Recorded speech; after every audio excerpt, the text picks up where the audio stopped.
Hey everyone, welcome back to my channel. Super excited that you're here. My name is Hayley Manners, former track and field athlete at Central Michigan and the University of Central Florida. And today I'm going to be sharing with you 5 things that I wish I knew before I graduated as a student athlete. I truly feel like all of these things would have been so helpful while I was a student athlete because a lot of the things I was conscious of and I knew, but I never really acted on, and I feel like that was my downfall. So I'm gonna save you guys from that, and hopefully if you're a student athlete in college watching this, you can really take away some good advice and don't make the mistakes that I did before you graduate. But yeah, I feel like this video is a really great extension of my post-grad diary series. If you guys haven't seen it, I will link that playlist in the description. I post tons of vlogs where I kind of document the experience on what it's like to be a student athlete that has graduated, moved on from their sport, and is kind of just experiencing life. I would definitely recommend going to check those out. There's tons of episodes and I'm always recording new ones, so make sure you subscribe so that you don't miss any upcoming videos. And yeah, my goal with this video is to inspire and hopefully give some great advice to any current student athletes that may be watching this and really want to prepare themselves for life after college sports, because trust me, it comes a lot faster than you think. And that's coming from somebody who did 6 years of collegiate athletics. I promise you it flies by, and hopefully you can take away something from this video, so let's get into it. The first thing I want to get into is the fact that your body is probably going to have a panic attack after you finish college athletics. And what I mean by that is literally your body is going to go from high intensity, very structured and specific workouts to maybe not doing anything at all, and that is going to completely shock your nervous system. You can only imagine that after years and years of intense athletic training and suddenly stopping, obviously your body is going to be like, what the hell is going on? This transitional period looks different for everyone, but in my own personal experience, I noticed 3 specific things that kind of happened to my body that I feel like nobody really talks about. One thing that I was not expecting is that my body actually got leaner. I saw a video on TikTok the other day and it was this girl and she was like, things that I will never do after being a D1 athlete for however many years, and it was like drink a core power protein shake, and I honestly related so hard to that. I feel like downing the protein shakes and doing all of that intense exercise really just made my body like super bulky and puffy, and I never even realized it until I stopped. It's something that you don't really realize in the moment, and then all of a sudden you're looking in the mirror and you're like, hold on, why can I see my abs all of a sudden? But yeah, there are a lot of factors that contributed to this. The type of training that we did, all of a sudden I stopped doing those high intensity workouts. I stopped, trying to get however much protein in a day. And so my body actually adjusted and got leaner.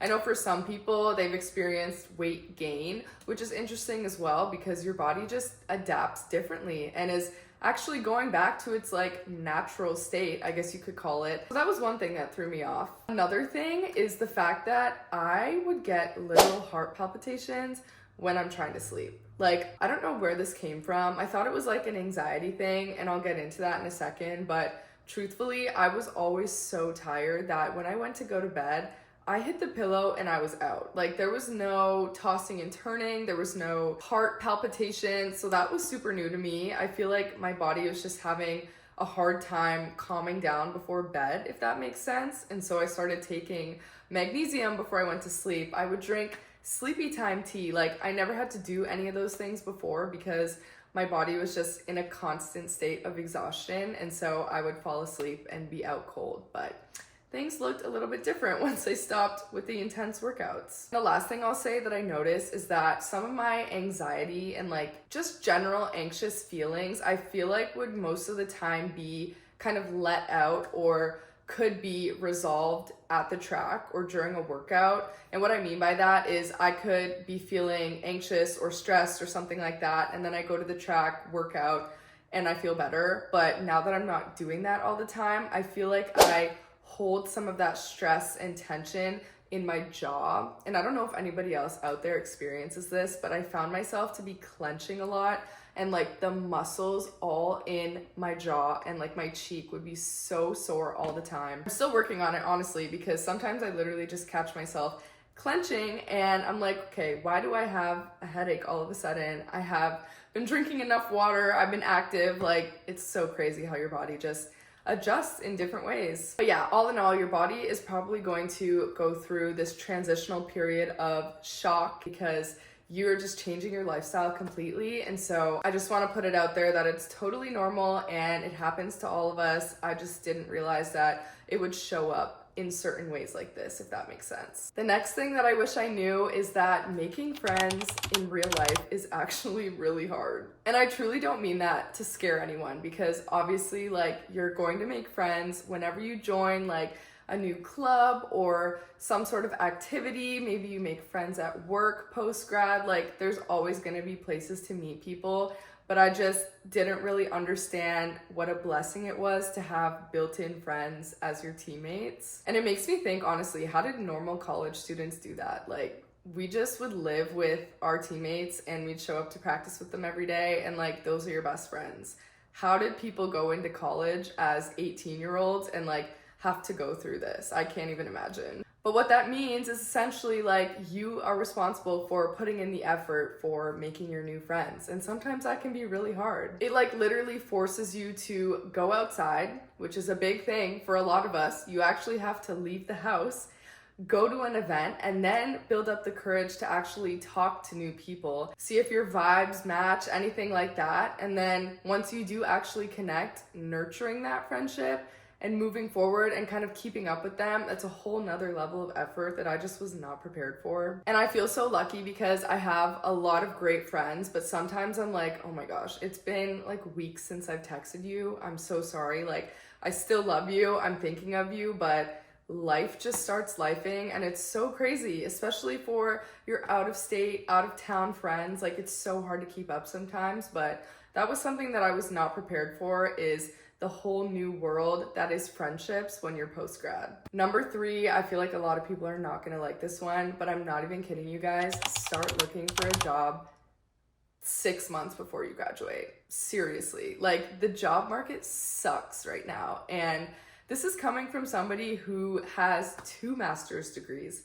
I'm not even trying to toot my own horn, you guys, but like, it took me so long and so many interviews and weeks of processes and applications and tweaking my resume to find an actual job. For me, I always say that I think I got lucky, because the way that I got my job is just, you can't even make it up. But for a lot of student athletes in particular, it is so difficult to find a job because a lot of the time your only experience is being an athlete. A lot of people love hiring athletes, don't get me wrong there, but some employers also want to see practical experience, internships, different summer jobs, like things outside of your sport, so that they can get an idea of what else you can do. But truly, if you are somebody who's graduating soon, or maybe you have 1 semester left, I would really suggest getting on that.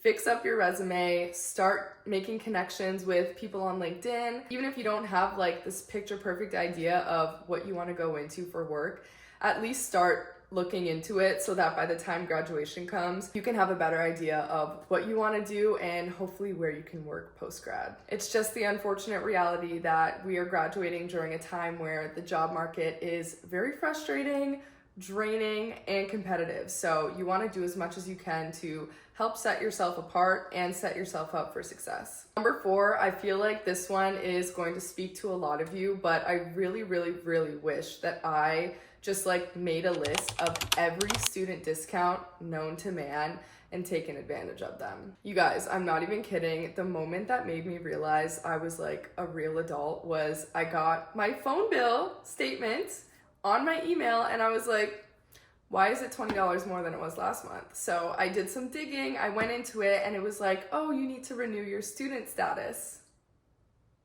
I was like, I'm not a student anymore.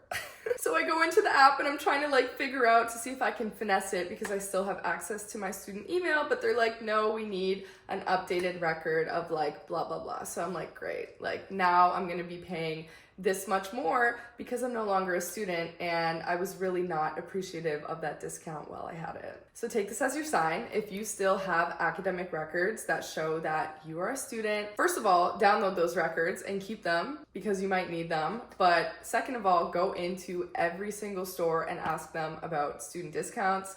If you have an ID card, make sure you bring it with you all the time. I feel like there's student discounts everywhere. You just have to ask, and truly save as much money as you can while you're a student athlete, because for a lot of us, we are not paying anything to go to school. And so all that money that you do get, try to be smart with it and save it, because there might be a period of time post-grad where you're still looking for a job, you're unemployed, and you still need to live.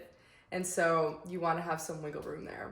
Number 5 is probably the single most important thing I'm going to talk about in this entire video. So if you made it this far, give this video a thumbs up and subscribe. You're going to want to hear this. That would be to get smart about NIL. And I know everybody is literally like, NIL this, NIL that, like you should be doing this, post the content, blah, blah, blah.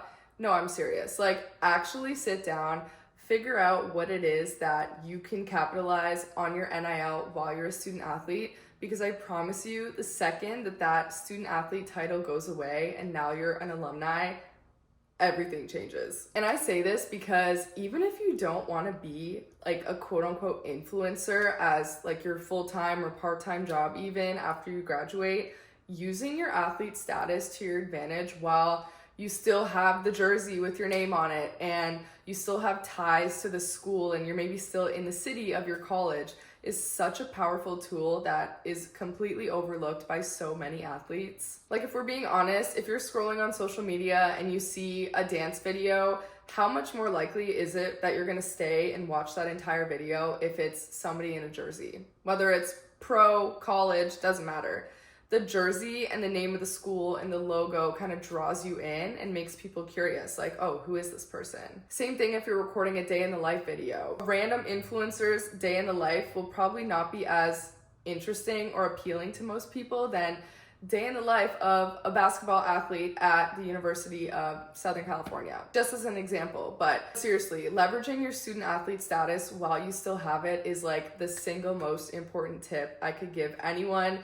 Something I wish I knew, and I feel like I did a pretty good job of my last year of being a student athlete, but if I had put these practices into place during my undergrad and maybe even when I first started college, I can't imagine how different my life would look. But again, when it comes to NIL, I feel like this is just something that I'm so passionate about. I could talk about it all the time, but it really does go beyond just posting content and updating people about your life on social media. In doing that, it creates your personal brand, which is a big buzzword that we always talk about. But again, I saw a video on TikTok the other day and it was like, social media is no longer just for your friends and family to post funny videos or little updates about your life. It's truly becoming your resume and your digital portfolio. Even if you're not super active on your social media, it's important to at least have a feed that well represents you and is something that people can look at. Because in this day and age, it's like, first of all, if you don't have social media, where are you? Are you living under a rock? And second of all, those who aren't using it to their advantage are missing out, because the people who are leveraging it